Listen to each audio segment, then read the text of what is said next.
Cast into the asphalt of a Philadelphia crosswalk, a message reads, Toynbee idea in movie 2001, resurrect dead on planet Jupiter.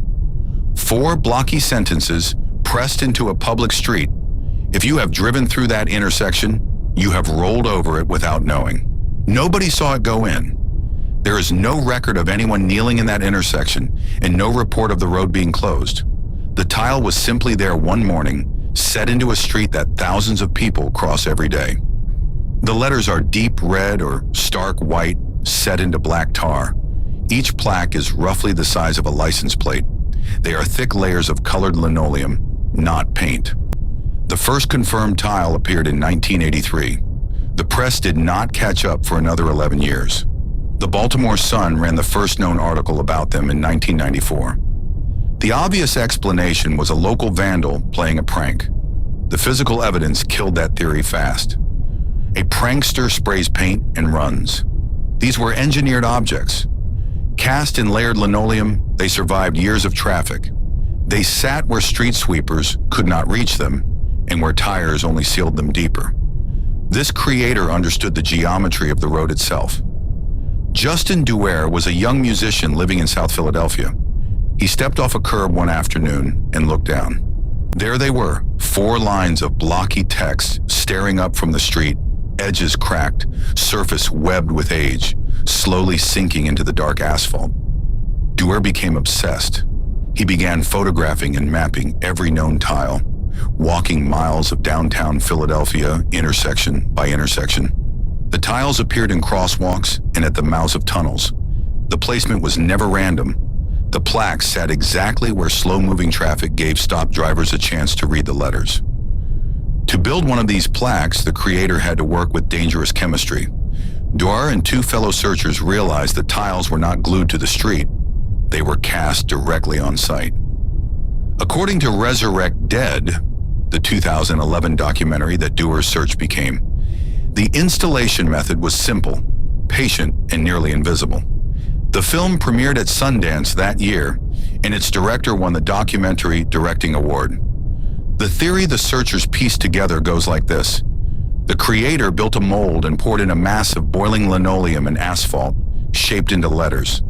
The heavy, noxious block went into tar paper. Then, under cover of darkness, a drive to a busy intersection, a stop at a red light. The wrapped block slipped onto the asphalt beneath the car.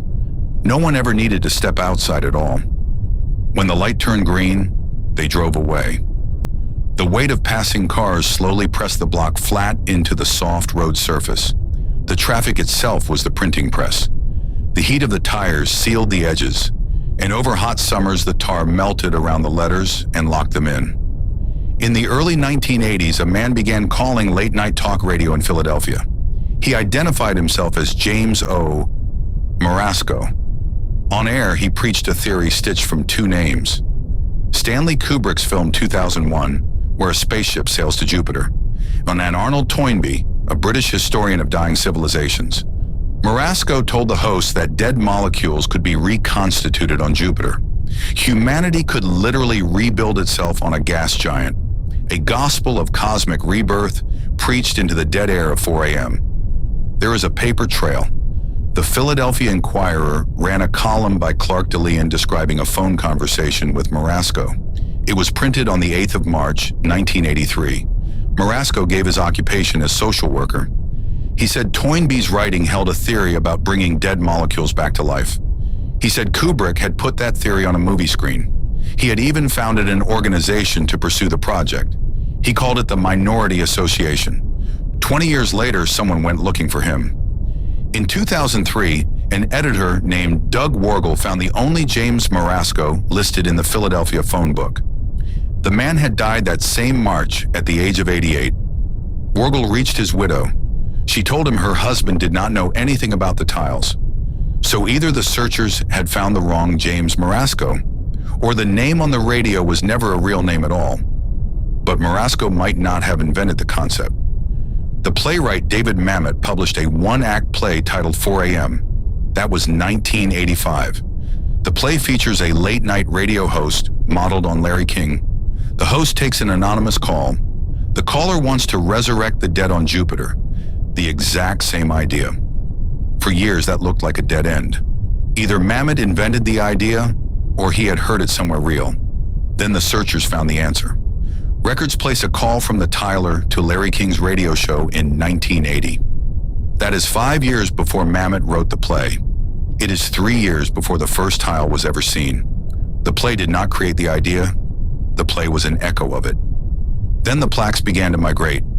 New York, Washington, Baltimore, up and down the interstate. By the early 2000s, they had reached Chicago and Cleveland. And then one turned up in a crosswalk in Santiago, Chile. Another followed in Buenos Aires. Several hundred tiles have been found since the 1980s. They appear in roughly 24 American cities and in 3 South American ones. Each one had to be made by hand, carried out, and placed without anyone seeing it happen. The Santiago tile carried something the others did not. Pressed into the linoleum was a street address. 2624 South 7th Street, Philadelphia, Pennsylvania. A tile in a Chilean crosswalk, thousands of miles from home, naming a specific row house block in South Philadelphia.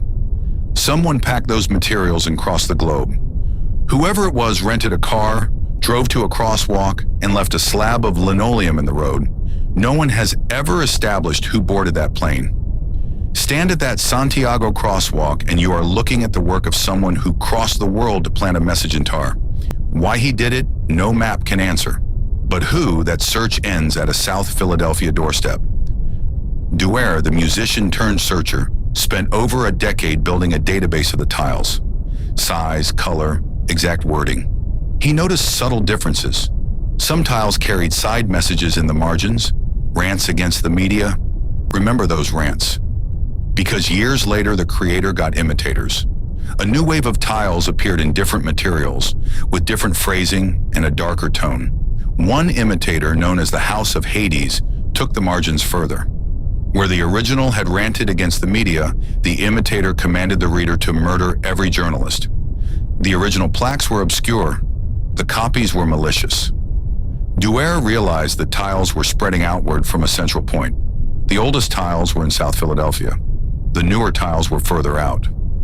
The team came to believe the linoleum matched an older manufacturing process. The material was no longer made. That meant someone working from a stockpile gathered decades earlier.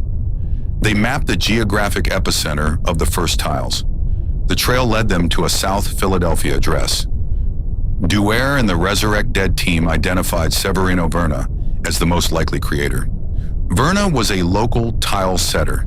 He had access to the materials and the skills to work molten linoleum. Small unfinished plaques turned up in the streets near his home. Proto-tiles, the searchers called them, as though someone had been practicing the technique close to the house. To the team's eyes, the lettering matched his hand. And the Resurrect Dead team reported that his car had a hole cut in the floor. A way, they believed, to lower a tile onto the road from inside the vehicle. No one on the sidewalk would see a thing. One version of the theory is simple. Verna heard the Toynbee idea on the radio, absorbed it, and spent decades turning it into asphalt. Duer went further than that. He came to believe Verna and Marasco were never two men at all. In his theory, Verna used the name James Marasco as an alias. The same person, first on the radio, then kneeling in the road. The neighbors gave the searchers one more detail. Verna drove a car with no passenger seat. That is exactly the space a man would need to work through a hole in the floor. Severino Verna was asked directly about the tiles. He denied any involvement. He was never charged, and the filmmakers never confirmed that he made a single one. The same 4 sentences still sit in the asphalt of 2 continents, cast by the same hand, from Philadelphia to Buenos Aires. The searchers left one question behind. Either Verna heard that gospel on the radio and spent decades pressing it into the road, or Verna and Marasco were the same man all along. This has been tonight's Quiet Case.